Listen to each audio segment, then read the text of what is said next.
धर्म रूपी सागर की गहराई में उतर मोतियों को ढूंढने का काम कर लीजिए। उसकी बना के माल आरती का लेके थाल जीवन को महावीर धाम कर लीजिए। वीणा जैसी झंकार मधुर मधुर ताल जीवन को गुरु जी के नाम कर लीजिए। और ज्ञान चक्षु खोलकर मथे वंदामी बोलकर सभी गुरु भगवंतों को प्रणाम कर लीजिए। वाह, लब्धि અને સિદ્ધિ તમારું વિશ્વનું મંગળ કરે। સૂર્યમંત્ર આરાધન થકી કલ્યાણ વાળા વિસ્તરે। રાજા તમે શ્રી સંગ રહે તમારે આશરે। આચાર્ય ભગવંતો તમારા શરણમાં રાખો મને। લોચન તમારા અમૃત કુંડો છે દયારસ ના ભર્યા। મુખડું તમારું જ્યાં ખુલ્યું ત્યાં ફૂલડા મગમગ ખર્યા। સંયમ અને સ્વાધ્યાયમાં તન મન વચન જોડ્યા તમે। હે સાધુ ભગવંતો તમારી સાધનાને નમન હો। પરમેષ્ઠીના પંચમ પદે છે જે નિપળ સ્થાપના। દ્વિતીય પદને પામવા કરે નિત નવ નવી સાધના। તપ ત્યાગ અને વૈરાગ્યના રંગોથી પૂરતા આંગણા। હરિયંત સ્થાપિત સકલ સંઘને ભાવથી કરું વંદના। હરિયંત સ્થાપિત સકલ સંઘને ભાવથી કરું વંદના। આજથી 2580 વર્ષ પહેલા પ્રભુ વીરે શાસનની સ્થાપના કરી। 16 પ્રહરની દેશના પછી ઇન્દ્ર પ્રભુને વિનંતી કરે છે, પ્રભુ આકાશમાં ભસ્માગ્રહ દેખાય છે। આ સમય જો પ્રભુ આપણું નિર્વાણ થશે ને તો આપે જે આ વનરો તૈયાર કર્યો છે, જેની અંદર હજારો આત્માઓ વિશ્રામ લેવાના છે, એ વનમાં આગ લાગી જશે। પ્રભુ એક ક્ષણ માટે આપણું આયુષ્ય વધારો, ભસ્માગ્રહની નજર હટી જાય। પ્રભુ ના પાડે છે। પ્રભુ કહે છે તીર્થંકરની એવી તાકાત નથી કે આયુષ્ય વધારી શકે। પ્રભુએ જવાબ આપ્યો આગ લાગશે, ચોક્કસ લાગશે। આગને અટકાવી શકું એમ પણ નથી, પરંતુ આવનારા આચાર્ય ભગવંતો ઉપર મને વિશ્વાસ છે કે એ લોકો ચોક્કસ આગને બુઝાવવાનું કામ કરશે। અને ખરેખર મહાપુરુષોએ જો આગ ન બુઝાવી હોત તો આજે હું અને તમે આ જગ્યાએ ન બેઠા હોત। એક લોઠા બિલ્ડર્સની એક ટેગલાઇન હતી કે we design we build you enjoy. આ બિલ્ડિંગની ડિઝાઇન અમે કરી છે, આ બિલ્ડિંગનું બાંધકામ અમે કર્યું છે, તમે બસ ખાલી આવીને એન્જોય કરો। આ જ વાત આપણા પરમાત્માએ 2580 વર્ષ પહેલા કીધી કે આ શાસનની ડિઝાઇન મેં કરી છે, આ શાસનના બાંધકામ એટલે કે ઉત્સર્ગો મેં સહન કર્યા છે, શાસનની સ્થાપના મેં કરી છે, તમે બસ ખાલી આવી અને ધર્મ કરો। અને આ ધર્મ કરવાની મોસમ એટલે ચાતુર્માસ।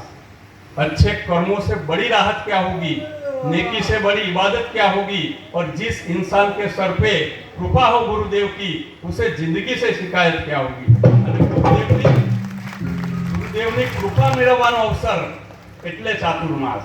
મંત્ર ફળે કે ના ફળે, સાધના ફળે કે ના ફળે, કલ્પવૃક્ષ ફળે કે ના ફળે, પણ આશીર્વાદ ફળે ફળે ને ફળે।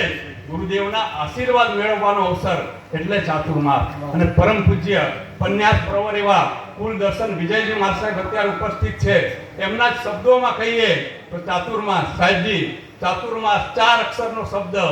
ચાતુર્માસનો પહેલો જ અક્ષર ચ। ચ આપણને શીખવાડે છે ચારિત્રનું નિર્માણ કરવું। રામ અને રાવણની તુલના કરીએ, શક્તિના ક્ષેત્રમાં રાવણ આગળ હતો, સંપત્તિના ક્ષેત્રમાં રાવણ આગળ હતો, સૈન્યના ક્ષેત્રમાં રાવણ આગળ હતો, સંબંધોના ક્ષેત્રમાં રાવણ આગળ હતો, પરંતુ અંતે જીત રાવણની નહીં રામની થઈ। એક જ વસ્તુ રામના પક્ષમાંથી થતી, ચારિત્ર। ચારિત્રના નિર્માણ કરવા માટે ચાતુર્માસ છે। અને 4 કસાયનો ત્યાગ। બીજો અક્ષર ત। ત આપણને શીખવાડે છે ત્યાગનું નિર્માણ, ઈચ્છાઓનો ત્યાગ। ચાણક્યને કોકે પૂછ્યું કે સંસારનો સૌથી દુઃખી વ્યક્તિ કોણ, તો કે જેની ઈચ્છાઓ વધારે છે તે દુઃખી અને જેની ઈચ્છાઓ ઓછી છે તે સુખી। એટલા માટે સંસારમાં સૌથી સુખી સાધુ ભગવંતો છે, એટલા માટે સાધુ ભગવંતો ઉપર બેઠા છે અને આપણે બધા નીચે બેઠા છે। ત્રીજો અક્ષર મ। મ આપણને શીખવાડે છે મનનું નિર્માણ કરવું, સારા મનનું નિર્માણ કરવું। સાંસારિક જીવન પુણ્યથી ચાલે છે અને આધ્યાત્મિક જીવન મનથી ચાલે છે।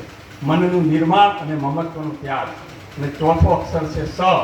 સ આપણને શીખવાડે છે સદાચારનું નિર્માણ અને સ્વાર્થનો ત્યાગ। આ છે ચાતુર્માસ। માનવ જીવનનો શ્રેષ્ઠ અંશ ગુરુદેવનો સત્સંગ છે અને ચાતુર્માસ એ સાચી ભક્તિ કરવાનો દિવ્ય પ્રસંગ છે।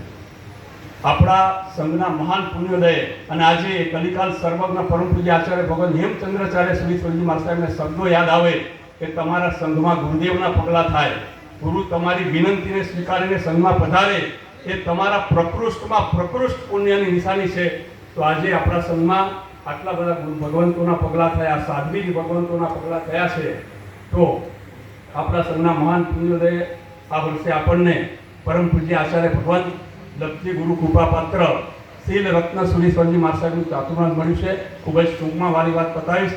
શીલ રત્ન સુરીશ્વરજી મહારાજ વિશે ખૂબ જ ટૂંકમાં એટલું કહીશ કે જેમના નામમાં રત્ન છે અને શીલ છે, જેઓ બધી રીતે કાબિલ છે, ભક્તિ સુરી સમુદાયના જેઓ આચાર્ય ધુરંધર છે, ઝાકડી તીર્થ બન્યું જેમની અંદર છે, ઝાકડી તીર્થના જેઓ પ્રણેતા છે, ધન્ય તેમની જનેતા છે, જેમની નિશ્રામાં નીકળેલા સંઘો અદ્ભુત છે, જેમણે કરેલી શાસન પ્રભાવના મજબૂત છે અને જેઓ ગુરુ પ્રત્યે સમર્પિત છે. અમજીવનનું ઉદ્યોગ છો ગુરુદેવ, પ્રવચન ગંગાની ગંગોત્રી છો ગુરુદેવ, વનને ઉત્પન્ન બનાવો છો ગુરુદેવ, આસોપાલવનું સુકન છો ગુરુદેવ, મંગલ આશીર્વાદનું વીર છો ગુરુદેવ, સિદ્ધિ તપના આપ શિલ્પી છો ગુરુદેવ, દિલના દિલાવર છો વાલા ગુરુદેવ, માલા માલ છો ગુરુદેવ, કમાલ કમાલ કમાલ છો ગુરુદેવ, સદા કરો રાતે તુમ રહેતા ગુરુદેવ, અંતરમાં ભર્યું છે જાદુ મંતર, બન્યા છો આપ જીનસાસનના સિકંદર, મળ્યા આપને લબ્ધી ગુરુ જેવા ગુરુ ધરંધર, આવા મહાત્મા જુદે જ પાકે, શાસનની સેવાએ કદી ન થાકે અને મોક્ષ પ્રાપ્તિનું બસ નિશાન તાકે. આવા શ્રી રત્ન શ્રી સ્વામી મહારાજનું ચાતુર્માસ તમને મળ્યું છે. ત્યારબાદ આનંદ એ વાતનો છે કે આજે આ સમુદાયના ગચ્છાધિપતિ સ્વયં પરમ પૂજ્ય આચાર્ય ભગવાન કુલચંદ્ર સુરીશ્વરજી મહારાજ બત્રીથી પધાર્યા છે, જેમના નામમાં ચંદ્ર છે અને કુલ છે. ગુરુદેવની સેવા એ જેમનો મંત્ર મૂળ છે. પ્રેમ સુરી દાદાની જેમણે કરેલી સેવા અદ્ભુત છે. ગુરુ પ્રત્યે જેઓ સમર્પિત છે, ગુરુ પ્રેમના આજીવન ચરણો પાસદનું જેમને મિલેલું બિરુદ છે, શાસનની સેવા એ જેમની જીદ છે, કેસી માર સાહેબના ઉલામના નામથી જેઓ ઓળખાય છે, જ્યાં પણ જાય ત્યાં ભક્તોની લાઈન લાગી જાય છે, જેમનું મુખ્ય લક્ષ્ય